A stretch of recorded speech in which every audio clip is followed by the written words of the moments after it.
What's up, everybody? Damon here with Scott Lowe, who has recently gotten his hands on the Steam controller. Is that correct? Correct, yeah. A very unique new controller from Valve. Yes. First impressions.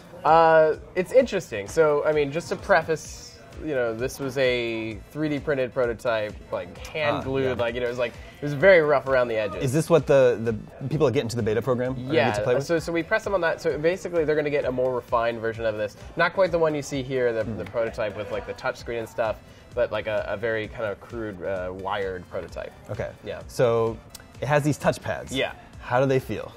Surprisingly good. Really?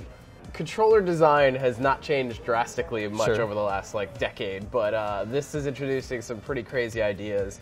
They kind of actually walked us through the evolution of it, like all these crazy array of prototypes where they messed around with trackballs and alternating between a trackball and a thumbstick, and so these touch surfaces are really kind of interesting.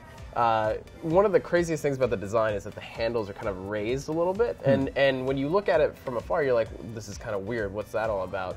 But the way the touchpads are angled, they're kind of down into the side, so you don't really arc your thumbs at all. It's just kind of resting there comfortably. Trying to imagine how it feels. It's quite literally the most comfortable controller I've ever Really? held. Yeah. Although the touchpads are obviously the big deal though. Right.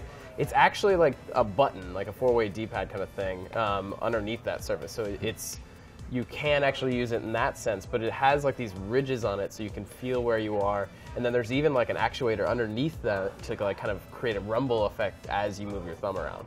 What did you play with the controller? So I played Metro Last Light, Trine, and a third title whose name escapes me. Half-Life 3. Yeah, probably. obviously. No, then we also played Civ, and that was kind of interesting because it's a traditional mouse and keyboard game, and it was actually surprisingly effective. Yeah, so it's supposed to be a solution for playing PC games, mouse and keyboard games, on your couch. Yeah.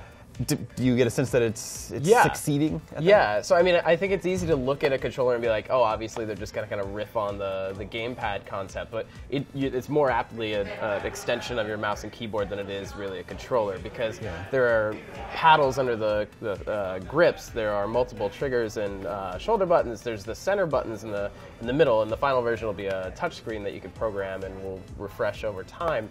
But yeah, the touchpads were surprisingly sensitive. They worked really well for replicating the sensation of a mouse, or not the sensation, but the accuracy of a mouse. Right. But also worked well as thumbstick replacements. What about that touch screen in the middle?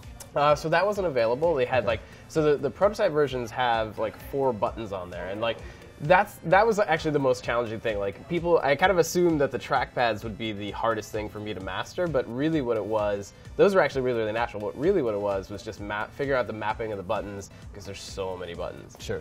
Yeah. So I mean, overall, I thought it was surprisingly good. The whole concept is anchored by the controller in a lot of ways.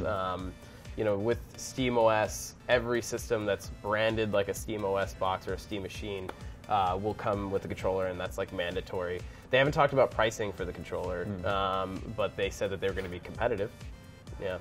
Cool. Well, thanks a lot, Scott. Yeah. Viewers, stay tuned for more. We will continue following all of Valve's hardware initiatives here at IGN.